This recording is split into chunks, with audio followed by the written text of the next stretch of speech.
दमोह में कोरोना की चेन को तोड़ने के लिए गड़ाकोटा मॉडल ने महत्वपूर्ण भूमिका निभाई है। जिले के कोविड सेंटर से लोग ठीक होकर घर पहुंचे। साथ ही अब कोरोना की तीसरी लहर के मद्देनजर बच्चों के लिए विशेष कोविड सेंटर की शुरुआत की गई, जिसको लेकर मंत्री गोपाल भार्गव से बात की हमारे संवाददाता ने। कोरोना की दूसरी लहर के बाद अनलॉक की प्रक्रिया शुरू हो गई है, वहीं तीसरी लहर की भी आहट है। इन सभी विषयों पर हमारे साथ चर्चा करने के लिए प्रदेश के पीडब्ल्यूडी मंत्री गोपाल भार्गव जी मौजूद हैं। मैंने देखा कि सागर का चाहे जिला अस्पताल हो, चाहे मेडिकल कॉलेज हो, चाहे और भी भोपाल में सभी जगह धीरे धीरे बिस्तर लबालब हो गए, भर गए, लोग सड़कों पे पड़े। बहुत बुरी स्थिति थी, भयावह स्थिति थी लगभग 2 महीने पहले, लेकिन ये शुरुआती स्थिति थी। तो हम सभी लोगों ने सोचा और मैंने इसकी क्रियान्वयन की जिम्मेवारी अभिषेक भार्गव और उनकी टीम के लिए सौंपी कि तुम एक ऐसा सेंटर बनाओ जिससे हमें सागर या भोपाल या हमें दिल्ली तक जाने की ज़रूरत नहीं पड़े। जब बहुत ही ज़्यादा गंभीर स्थिति हो मरीज की, तभी हमें बाहर जाना पड़े। तो मुझे कहते हुए खुशी है कि हम लोगों ने ऑक्सीजन के सिलेंडर इकट्ठे किए, कंसंट्रेटर इकट्ठे किए, पलंग, बेड, सारी चीज़ें, फिर उसके लिए एयर कंडीशन ही बनाया। सारे जो हमारा 100 बेड का हॉस्पिटल था, जो हमने गड़ाकोटा में नया वृद्धाश्रम बना है, जो अभी खाली था, जिसमें 40 कमरे हैं और हॉल हैं, उसका बहुत सदुपयोग हुआ और व्यवस्थित है। 40 शौचालय हैं उसमें, सारी चीज़ें व्यवस्थित। अब इसके बाद ये जो नया दौर शुरू हो, तीसरा जो दौर बताया बच्चों के लिए, तो लोगों ने कहा कि ये काम तो आपने अच्छा कर लिया, बहुत बखूबी कर लिया, और हम सभी लोग ऐसा महसूस करते हैं कि हम सुरक्षित हो गए, लेकिन अब बच्चों की सुरक्षा का आपको प्रबंध करना होगा। तो अभिषेक ने, दीपू ने एक बहुत शानदार, बच्चों के जैसा घर में होता है या फिर अच्छे पब्लिक स्कूलों में होता है वैसा अच्छा खरगोश है, शेर है, वन्य प्राणी हैं और डॉग्स हैं, सारी चीज़ें हैं, इनसे सजा के एक 10 बेड का अस्पताल था। जब भी प्यास लगे कुआं पहले से खोद के रखना चाहिए। यही वजह थी कि कहीं ना कहीं जो दूसरी वेव कोरोना की आई थी उसके लिए भी तैयारियां पुख्ता थी। यही वजह रही कि इस इलाके में जो कोरोना से मौत वो काफ़ी कम रही। वहीं तीसरी लहर की तैयारियां भी पहले से कर ली है। उम्मीद जता रहे कि तीसरी लहर से कोई परेशानी ना हो, लेकिन तैयारियां पूरी हैं। मनीष सोनी, बंसल न्यूज़, दमोह। चलिए आगे बढ़ते हैं। मोदी सरकार के 7 साल पूरे होने पर बीजेपी इसे सेवा दिवस के रूप में मना रही है। पूरे मध्य प्रदेश में बीजेपी कार्यकर्ताओं ने सेवा ही संगठन अभियान के तहत सेवा के काम किए। मुख्यमंत्री शिवराज सिंह चौहान राजधानी के रोशनपुरा चौराहे पहुंचे, जहां कोरोना कर्फ्यू के दौरान राशन की परेशानी से जूझ रहे लोगों को राशन बांटा। सीएम ने कहा कि मेरा दिल चाहता है कि आपको गले लगाऊं, लेकिन अभी समय विपरीत है।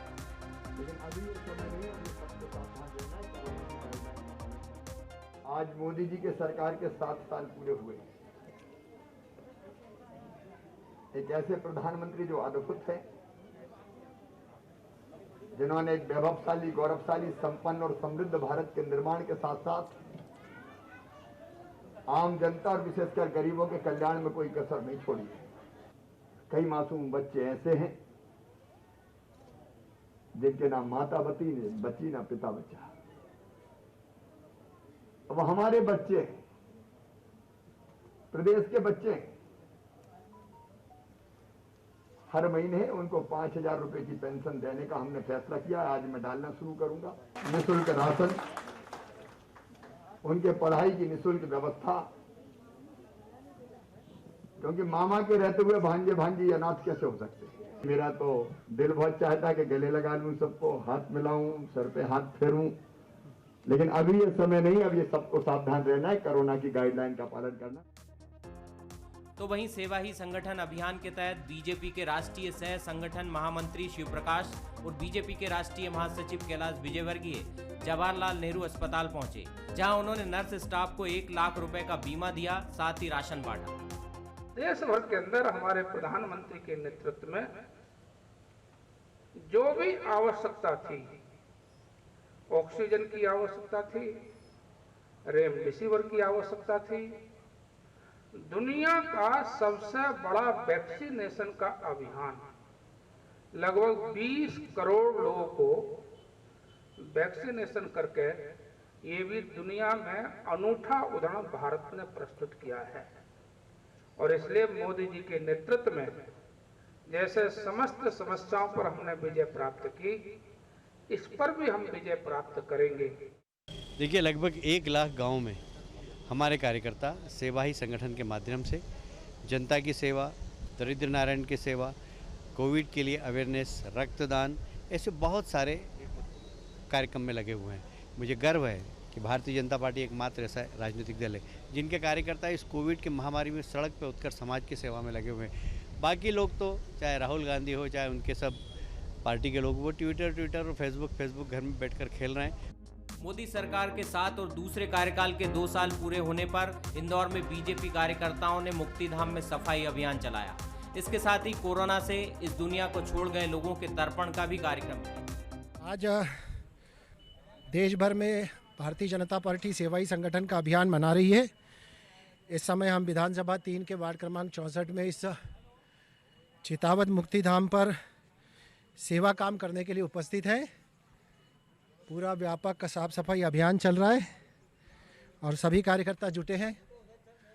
अभी तक 4-6 गाड़ियां हमने कचरा निकाल दिया है।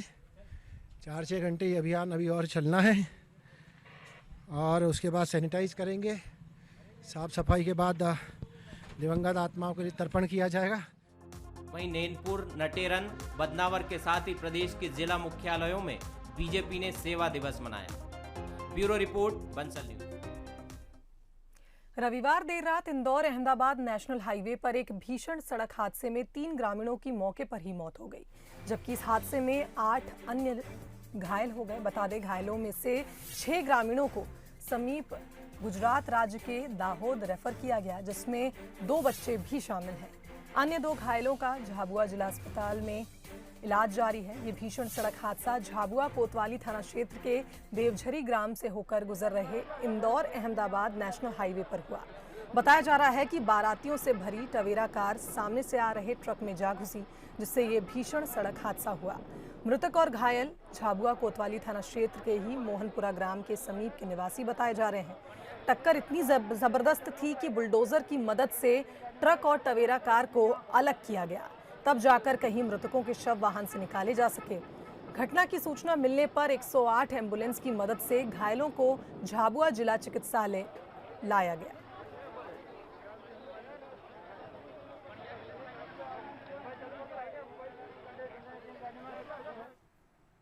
भोपाल से खबर, जहां सड़कों पर ड्यूटी कर रहे पुलिसकर्मी असुरक्षित हैं। तेज रफ्तार कार ने एक ट्रैफिक पुलिसकर्मी को टक्कर मार दी। वीआईपी रोड के रॉन्ग साइड से एक कार आ रही थी जो काफी तेज रफ्तार में थी। वहीं आरक्षक के रोकने पर कार ड्राइवर ने आरक्षक पर ही कार चढ़ा दी। बताया जा रहा है कि रेतघाट ट्रैफिक चेकिंग पॉइंट पर यह हादसा हुआ। तो तेज रफ्तार कार ने ट्रैफिक पुलिसकर्मी को टक्कर मार दी। बताया जा रहा है कि वीआईपी रोड के रॉन्ग साइड से एक कार आ रही थी और जब आरक्षक ने रोकने की कोशिश की तो कार ड्राइवर ने कार चढ़ा दी।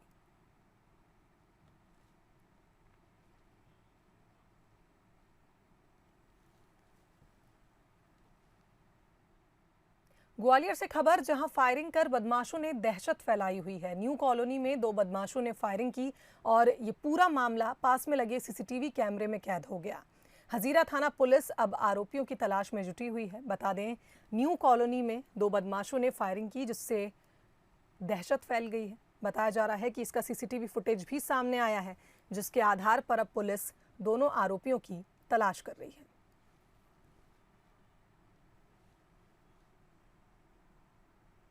राजधानी भोपाल से खबर, जहां अब भी सीबीआई की कार्रवाई जारी है। बता दें, बिजली गुल होने के चलते अधिकारी मोबाइल टॉर्च से दस्तावेज खंगाल रहे हैं। बता दें, एफसीआई के अफसर और बाबुओं के ठिकानों पर सीबीआई की रेड जारी है और सीबीआई की टीम संदीप चौधरी के घर सर्चिंग कर रही है। तो एफसीआई के assistant grade 2 clerk Sandeep Chaudhary के घर लगातार सर्चिंग जारी है। प्रगति परिसर फ्लैट नंबर 22 पर छापामार कार्रवाई हुई और छापे में अब तक 5,70,000 रुपए मिले हैं। तो बता दें, क्लर्क संदीप के घर सीबीआई की सर्चिंग जारी है। एक दिन पहले क्लर्क किशोर मीणा के घर भी छापा मारा गया था। तो एफसीआई के अफसर और बाबुओं के ठिकानों पर सीबीआई की रेड लगातार जारी है।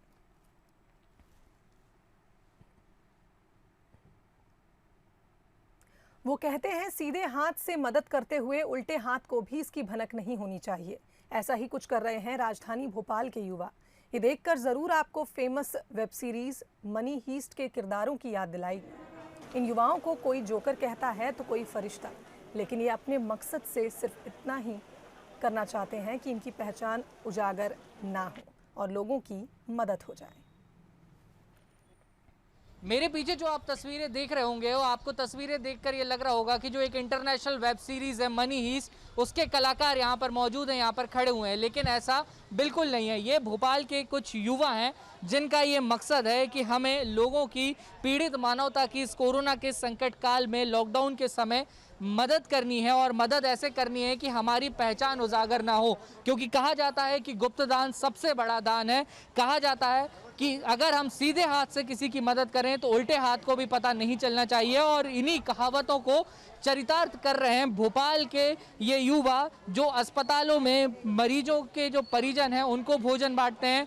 जहां पर भी इनको गरीब असहाय लोग मिल जाते हैं उनको भोजन बांटते हैं। तो जो यहाँ पे युवा है, मैं इनका आपको नाम तो नहीं बता सकता, लेकिन इनकी आवाज़ ज़रूर मैं सुनवा सकता हूँ।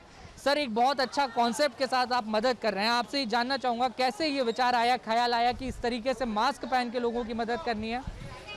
इस वक्त हम भोपाल के सुल्तानिया हॉस्पिटल में हैं और हमने ये चीज़ देखी कि लॉकडाउन पहली लहर जो कोरोना वायरस की थी, उस टाइम भी लोगों ने बहुत राशन बांटा, किट बांटा, सब कुछ किया, मदद भी की। लेकिन उसको सोशल मीडिया में जो एडवर्टाइज़ करके जो किया, उसका मैसेज सही नहीं मिला। और जनता जो ज़रूरतमंद है उन्हें कहीं ना कहीं इस चीज़ की शर्मिंदगी महसूस हुई। तो मेरा ये सोचना था कि हम अपना चेहरा ना दिखाएं कि हम कौन हैं, हम कहाँ से आएँ, क्या कर रहे हैं। हम सिर्फ आपकी ज़रूरत पूरी करने आए।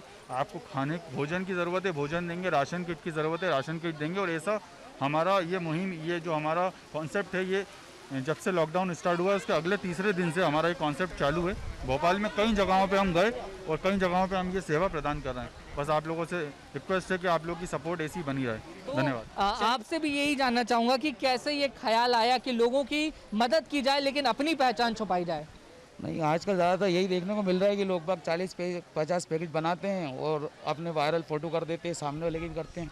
तो हम लोग पहचान इसलिए छुपा के रखें कि कोई नया मैसेज जाए कि आप अपनी पहचान छुपा के रखें और लोगों की मदद करते ना। इससे बड़ा नया संदेश जाएगा। हम लोग ये भी कहना चाहेंगे कि ऐसी मदद करें कि अपने आपको फेमस नहीं करें, आप अपनी मदद करते ना बस। देखिए, रात के अंधेरा हो, तेज बारिश हो, आंधी तूफान हो, कुछ भी हो, ये जो लोग हैं ये ऐसे ही कहीं भी जहाँ पे लोगों को ज़रूरत है वहाँ पहुँच जाते हैं और ना दिन देखते हैं ना रात देखते हैं। अपने साथ में ब्रेड, बिस्किट, राशन का सामान, खाने के पैकेट साथ में लिए रहते हैं और लोगों की मदद करते हैं। देखिए, आप यहाँ पे ब्रेड के पैकेट्स रखे हुए हैं। अगर लोगों को राशन की ज़रूरत है तो राशन किट भी यहाँ पे मौजूद है, जिसमें दाल, चावल, मसाले, आटा, तमाम सारी चीज़ें मौजूद हैं। और कुछ लोग जो अस्पतालों में मौजूद हैं, जिनको बनाने की सुविधा नहीं है, उनके लिए यहाँ पर खाने के जो पैकेट्स हैं वो भी ये लेकर आते हैं और लोगों की मदद करते हैं, ताकि इन लोगों को राहत मिल सके जिनके जो परिजन हैं अस्पतालों में भर्ती हैं और खाने पीने का इनके सामने बड़ा संकट है। लेकिन इनका उद्देश्य सिर्फ इतना सा है कि सिर्फ नेकी होनी चाहिए, हमें हमारी एडवर्टीजमेंट नहीं करनी है। कैमरामैन भारत बुंदेला के साथ बंसल न्यूज़ के लिए भोपाल से वासु चौरे। जहां आज तक कोई बड़ा सरकारी नुमाइंदा नहीं पहुंचा, यानी जिले के अंतिम छोर तक, वहां एक अधिकारी वैक्सीनेशन और कोरोना महामारी के प्रति जागरूकता की अलग जगा रहे हैं। ब्यूरोक्रेसी को आईना दिखाने वाली, सिस्टम के मिथक को तोड़ने वाली और सुकून देने वाली तस्वीर देखिए इस रिपोर्ट में।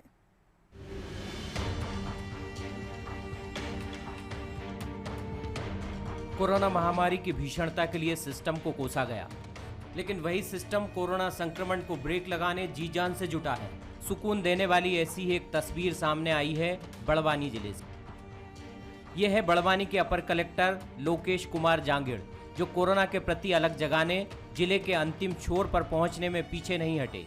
उन्हें जिस आदिवासी गांव जाना था, उसकी मुख्य सड़क पर पहुंचकर पता चला कि उस गांव तक जाने का रास्ता ही नहीं है, बस एक कच्ची उबड़ खाबड़ पगडंडी है। वे बिना किसी संकोच के सवार हो गए मोटरसाइकिल पर और चल पड़े कंझापानी गांव की ओर। जिले के उस आखिरी आदमी से मिले जो घास फूस और लकड़ी के झोपड़े में रहता है। ऐसे लोगों से महामारी, सरकार की निःशुल्क राशन योजना, वैक्सीनेशन के बारे में बातचीत की। गांव की आंगनबाड़ी और स्कूल की जानकारी भी ली। गांव में पानी के स्रोत भी देखे। आम लोगों के मन में ये धारणा है कि आईएएस अफसर तो एसी कमरों में बैठकर ही काम करते हैं, लेकिन जांगड़ जैसे अधिकारी इस मिथक को तोड़ रहे हैं। 10 ग्राम है, जैसे बंधारा है, देवघर है, मोरतलाई है, उन गांवों का दौरा किया था ये जानने के लिए कि वहां पर वैक्सीनेशन को लेकर लोगों में जो भ्रम है उसके क्या कारण है, उसे कैसे दूर किया जा सकता है। जो राशन उपलब्धता की बात है कि 3 माह का राशन राज्य सरकार से, 2 माह का राशन केंद्र सरकार से जो मुफ्त में मिलना है वो पहुंचा है या नहीं पहुंचा है, और जो किल कोरोना अभियान है उसकी टीम आशा आंगनबाड़ी घर घर पहुंच रही है या नहीं पहुंच रही है, ये जानने के लिए इन गाँवों का दौरा किया था। कोरोना महामारी और वैक्सीनेशन के प्रति ग्रामीणों को जागरूक करने के साथ ही जांगीड़ डिप्रेशन को लेकर भी लोगों को जागरूक कर रहे हैं। दरअसल जुबलानिया में पदस्थ एक होनहार मेडिकल ऑफिसर गायत्री ने आत्महत्या कर ली थी। गायत्री के सुसाइड नोट से पता चला कि वे डिप्रेशन में थी। जांगीड़ अब चाहते हैं कि कोरोना के साथ अवसाद की बीमारी से भी किसी की जान ना जाए। सरकार के साथ साथ समुदाय, जो कम्युनिटी को भी इसमें प्रोएक्टिव होना पड़ेगा, और हमारे आसपास में इस तरह के जो लोग हमें दिखाई देते हैं जो थोड़े से मेंटली डिप्रेस्ड है, उनको हम सपोर्ट करें, उनको हम सहारा दें, उनको हम साइकोलॉजिकल काउंसलिंग दें। जहाँ जहाँ ज़रूरत हो वहाँ साइकेट्रिस्ट से संपर्क करवा के उनका ट्रीटमेंट हम इंश्योर करवाएं, ताकि भविष्य में इस तरह का कोई कदम दूसरा व्यक्ति जो है वो ना उठाए। अपर कलेक्टर लोकेश कुमार जांगीड़ जरूरतमंद के लिए ब्लड डोनेट करने में भी नहीं हिचकते। वे खुद भी मेडिकल डिप्रेशन के मरीज रह चुके हैं। उन्होंने इसके तनाव को भोगा है। वे अपील करते हैं कि जिसे भी इस बीमारी ने घेरा है वो तुरंत संपर्क करे ताकि ट्रीटमेंट में मदद की जा सके। टीना मित्तल, बंसल न्यूज, ठीकरी, बड़वानी। चलिए आगे बढ़ते हैं, बैतूल की ओर रुख कर लेते हैं, जहां भैंसदेही में एक दूल्हा दुल्हन को कोरोना गाइडलाइन की अनदेखी महंगी पड़ गई। मास्क नहीं पहनने पर नगर परिषद के अमले ने उन पर जुर्माना लगा दिया। घटना भैंसदेही के शीतला माता चौक की है, जहां नगर परिषद के कर्मचारी कोरोना गाइडलाइन का पालन सुनिश्चित करवा रहे थे और इसी दौरान एक 4 व्हीलर वाहन वहां से गुजरा जिसमें दूल्हा दुल्हन बैठे थे। नगर परिषद सीएमओ भी इस दौरान मौजूद थे और उन्होंने देखा कि दूल्हा दुल्हन बिना मास्क के हैं। सीएमओ ने उन पर जुर्माना तो लगाया ही, साथ ही कोरोना गाइडलाइन के पालन की शपथ भी दिलवाई, जिसका वीडियो सोशल मीडिया पर अब वायरल हो रहा है।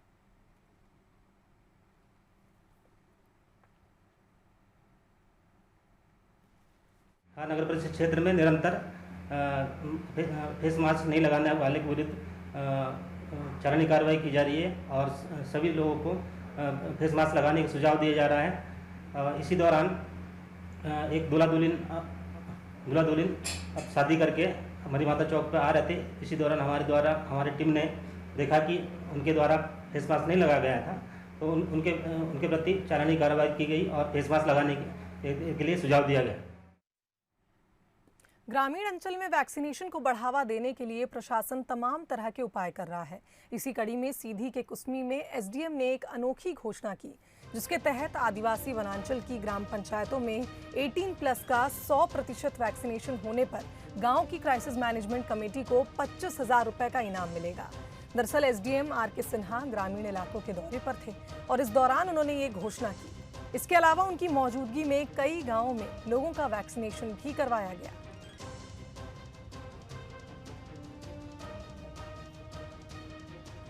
वैक्सीनेशन इस वक्त कोरोना काल में रामबाण है और ये जरूर कराएं, और इसको प्रोत्साहित करने के लिए हम लोगों ने खंड प्रशासन ने ये निर्णय लिया है कि जो 3 ग्राम पंचायत सबसे 100% 18+ का टीकाकरण कार्य पूर्ण कर लेंगे तो उनको 25,000 रुपया तीनों ग्राम पंचायतों को दिया जाएगा। और साथ में जो उन ग्राम पंचायत के जो क्राइसिस मैनेजमेंट कमेटी के जो सदस्य हैं उनको प्रमाण पत्र भी हम लोग देंगे। इधर सिवनी के पेंच नेशनल पार्क से खूबसूरत तस्वीरें सामने आई हैं। यहाँ बाघिन P4 ने एक साथ 5 शावकों को जन्म दिया। ये अपने आप में एक रिकॉर्ड भी है। ये पांचों शावक करीब 5.5 महीने के बताए जा रहे हैं। इस खबर से पेंच पार्क प्रबंधन काफी उत्साहित है।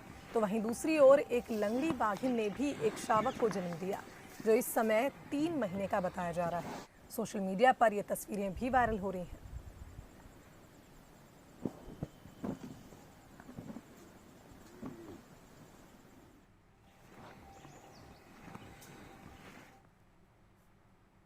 मध्य प्रदेश और छत्तीसगढ़ के कुछ इलाकों में कल झमाझम बारिश हुई, जिससे मौसम खुशगवार हो गया। मौसम में अचानक हुए इस बदलाव ने लोगों को हैरान कर दिया।